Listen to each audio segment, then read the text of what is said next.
Hi everyone, welcome back again. तो हमारी इस टॉपिकल करंट अफेयर की सीरीज के अंदर स्कीम्स यानी कि सरकारी पॉलिसीज और योजनाओं का जून मंथ के टॉपिक्स का डिस्कशन होगा। इससे पहले के आपके जितने भी टॉपिक्स हैं उनकी कंबाइंड प्लेलिस्ट आपको अगर स्कीम्स वाली देखनी है वो आपको डिस्क्रिप्शन में मिल जाएगी। और इसके अलावा अगर आपको कंबाइंड लिस्ट देखनी है सभी के सभी टॉपिक्स की तो उसकी भी प्लेलिस्ट आपके इस वीडियो के डिस्क्रिप्शन में मिल जाएगी। पर्सनली कनेक्ट करने के लिए इंस्टाग्राम के इस यूज़र नेम पर आप कनेक्ट कर सकते हैं। ये मेरे टेलीग्राम का यूज़र नेम है। इन दोनों के भी डायरेक्ट लिंक आपको इस वीडियो के डिस्क्रिप्शन में मिल जाएंगे। पहला सवाल आपके सामने है, नेशनल रिसर्च फाउंडेशन बिल 2023 का उद्देश्य क्या है?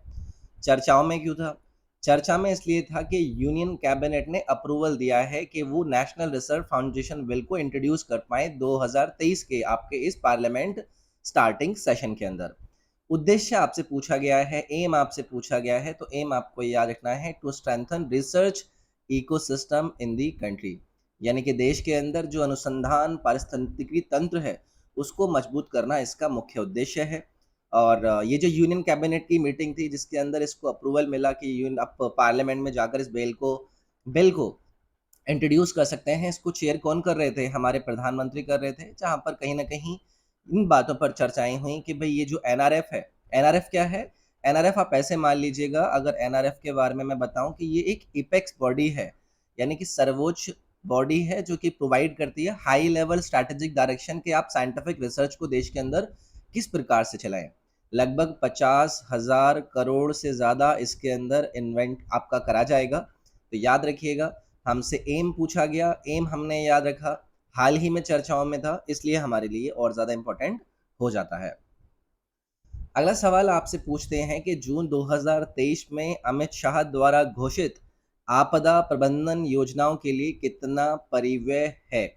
यानी कि डिजास्टर मैनेजमेंट स्कीम के अंदर जो कि अमित शाह जी के द्वारा अनाउंस करी गई थी, टोटल आउटले आपको 2023 के अंदर कितना रखा गया ये आपका बताना है। तो चर्चा में क्यों था? क्योंकि अमित शाह जी ने अनाउंस किया है डिजास्टर मैनेजमेंट स्कीम, जिसकी टोटल वर्थ कितनी है? 8,000 करोड़ रुपए है। आप सभी को पता है होम मिनिस्टर हैं अमित शाह। आपकी अलग अलग प्रकार की स्कीम्स जो कि किससे संबंधित हैं? डिजास्टर मैनेजमेंट से संबंधित हैं, उसके अंदर ये टोटल आपका आउटले इन्होंने सेटल किया है। इसमें 8,000 में से जो 5,000 करोड़ रुपया है वो आपका एक्सपेंड करेगा और मॉडर्नाइज करेगा आपके फायर सर्विसेज को अलग अलग राज्यों के अंदर। और उसके अलावा बाकी का भी आपका अर्बन फ्लडिंग हो या फिर लैंडस्लाइड रिस्क मिटिगेशन स्कीम हो, उस प्रकार के पार्ट में अपना योगदान देगा। तो टोटल आउटले पूछा था, ये हमने जाना, किसने लॉन्च किया ये हमने जाना, और किस एरिया से संबंध रखता है वो भी हमने जाना। अगला सवाल पूछ रहे हैं कि भारतीय सरकार उन्नत और उच्च प्रभाव अनुसंधान MAHIR पर मिशन शुरू कर रही है, यह किससे संबंधित है? इंडियन गवर्नमेंट लॉन्च कर रही है मिशन किस पर? Advanced and high impact research माहिर पर। ये आपको बताना है कि ये किससे संबंधित आपको नजर आता है। तो पहली चीज, ये जो आपका मिशन है ये आपका लक्ष्य रखता है कि यहाँ पर फैसिलिटेट कराया जाएगा इंडिजिनस रिसर्च को, डेवलपमेंट को, डेमोन्स्ट्रेशन जो लेटेस्ट और इमर्जेंट टेक्नोलॉजीज आपकी पावर सेक्टर के अंदर हुई हैं। ठीक है, तो इससे संबंधित आपको आपके इस माहिर का एम यानी कि उद्देश्य नजर आता है। पावर सेक्टर अगर मैंने यूज कर लिया तो उत्तर भी आपको नजर आ जाएगा, विकल्प नंबर बी यानी कि पावर इंडस्ट्री। अब ये चर्चा में क्यों था? क्योंकि गवर्नमेंट ने लॉन्च किया है ये मिशन किसके ऊपर? आपका ये जो एडवांस और हाई इम्पैक्ट रिसर्च है जिसका नाम क्या है? माहिर है। ये आपको चीजें याद रखनी है। ठीक है, चलिए आगे बढ़ते हैं। अगला सवाल पूछ रहे हैं कि जगन्ना अम्मा वेडी योजना का उद्देश्य क्या है? मैंने पर्पस पूछा है जगन्ना अम्मा वोडी स्कीम का। पहली चीज, चर्चा में क्यों थी? तो आंध्र प्रदेश के सीएम कौन है? सीएम के बारे में आप मुझे बताइएगा कि वाईएस जगमोहन रेड्डी है ना? ठीक है, तो आंध्र प्रदेश के सीएम जगमोहन रेड्डी ने एक अपनी लॉन्च करी है स्कीम जिसका नाम क्या है? जगन्ना अम्मा वॉडी स्कीम, जिसके अंदर ये फाइनेंशियल एड प्रोवाइड करेंगे लगभग 6,393 करोड़ रुपए की। तो अभी आपसे पूछा जाएगा कि बताइए ये जो स्कीम है ये कौन से राज्य ने लॉन्च करी, तो उसमें आंध्र प्रदेश याद रखना है। पर्पज आपसे पूछा जाएगा तो यहाँ पर ये फाइनेंशियल एड प्रोवाइड करेंगे बच्चों की शिक्षा के लिए, ये कुछ चीज़ें आपको याद रखनी है। ठीक है, अगला सवाल, रिपोर्ट मछली रोग ऐप किसने लॉन्च किया है? रिपोर्ट फिश डिजीज नामक जो ऐप है, इन चार विकल्प में से आपको बताना है कि किसने लॉन्च किया। तो देखो, जून 2023 के अंदर ये जो ऐप है, ऐप का नाम आपने जान लिया है, इसको हमारे यूनियन मिनिस्टर पुरुषोत्तम रूपाला जी के द्वारा लॉन्च किया गया है, इसलिए चर्चा में था। केंद्रीय कोई आपके यूनियन कैबिनेट मिनिस्टर अगर किसी इस प्रकार के मोबाइल एप्लीकेशन को लॉन्च करते हैं तो उससे आपका संबंध बनता है। पुरुषोत्तम रूपाला जी हैं कौन? तो ये आपके मिनिस्टर हैं of fisheries, animal husbandry and dairying की भारतीय सरकार के अंदर। तो ऐसे अगर आपको कभी भी ऐप वगैरह के बारे में लॉन्चिंग नजर आए, कौन लॉन्च कर रहा है, इनके पास मंत्रालय कौन सा है, ये सब चीजें पता होनी चाहिए। अगला सवाल पूछ रहे हैं कि नए सीएसआर दिशा निर्देश सागर सामाजिक सहयोग किसने लॉन्च किया? किसने लॉन्च किया है न्यू सीएसआर गाइडलाइंस? इसका नाम क्या है? सागर सामाजिक सहयोग। अगेन देखो, वही चर्चाओं में ऐसी चीज़ें आपकी रहती हैं। आप सभी को पता है कि हमारे एक यूनियन मिनिस्टर हैं। कौन सा मंत्रालय है इनके पास? इनके पास है पोर्ट हो, शिपिंग हो, या फिर वाटरवेज हो।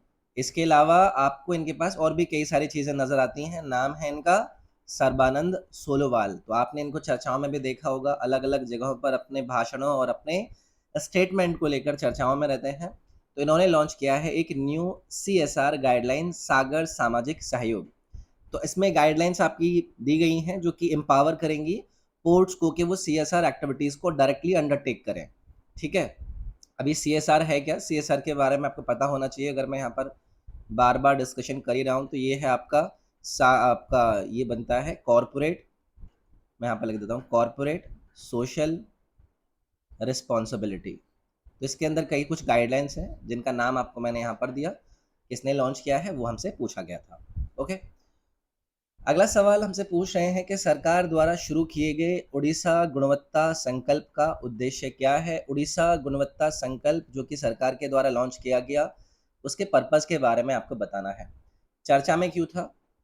क्यूसीआई और उड़ीसा सरकार, इन्होंने लॉन्च किया उड़ीसा गुणवत्ता संकल्प। कहाँ पर लॉन्च किया है? तो ये आपका इन्होंने भुवनेश्वर के अंदर लॉन्च किया है, ये आपका चर्चा में था। अब अगर आपसे इसके बारे में पूछा जाए तो भाई ये आपका उद्देश्य क्या रखती है, उससे रिलेटेड आपका सवाल था। तो यहाँ पर ये बात कर रहे हैं अक्रॉस वेरियस सेक्टर्स जो कि उड़ीसा राज्य के अंदर नजर आ रहे हैं, उसमें आपकी क्वालिटी को प्रमोट करना, उनकी गुणवत्ता को प्रमोट करना, ये आपको याद रखना है। ठीक है, ये क्यूसी क्या है? क्यूसीआई है हमारी भारत सरकार की एक क्वालिटी काउंसिल ऑफ इंडिया, जिसकी स्थापना 1997 के अंदर करी गई थी। और इंडियन इंडस्ट्री है, एपेक्स ऑर्गेनाइजेशन है, जिसका उद्देश्य ये होता है कि जो third party national accreditation system होता है ना, उसको कहीं ना कहीं ऑपरेट कराने और उसको लेकर रिस्पॉन्सिबिलिटी रखती है। तो ये आपको याद रखना है। इसका आपके यहाँ पर पर्पस पूछा गया। संकल्प कौन सा था? गुणवत्ता संकल्प, उड़ीसा गुणवत्ता संकल्प, जो कि हमें चर्चाओं में नजर आया था। अगला सवाल पूछ रहे हैं, राजस्थान सरकार ने किस उद्देश्य के लिए पीसीटीएस नामक एक मोबाइल एप्लीकेशन को लॉन्च किया है? पीसीटीएस मोबाइल एप्लीकेशन है, लॉन्च करा है कौन सी सरकार ने? राजस्थान सरकार ने। पर्पस आपसे इस सवाल के थ्रू पूछा गया। तो चर्चा में इसलिए था कि राजस्थान गवर्नमेंट ने ब्रिंग किया है पीसीटीएस मोबाइल एप्लीकेशन, जहां पर ये मदर्स और इन्फेंट्स को बेटर हेल्थ केयर प्रोवाइड करने की बातें करते हैं। तो यहाँ पर to ensure better health care for mother and infants, यानी कि माताओं और शिशुओं के लिए बेहतर स्वास्थ्य देखभाल सुनिश्चित करना। ठीक है, एप्लीकेशन का नाम क्या है? पीसीटीएस।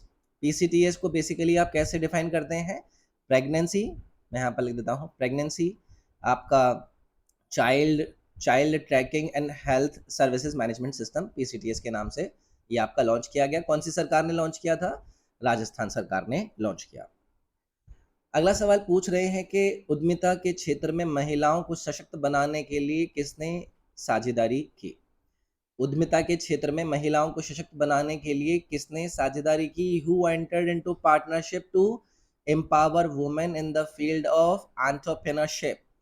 आपको बार बार ऐसी चीजें नजर आती हैं। तो देखो, यूएनडीपी के बारे में आपको पता होगा, यूनाइटेड नेशन डेवलपमेंट प्रोग्राम।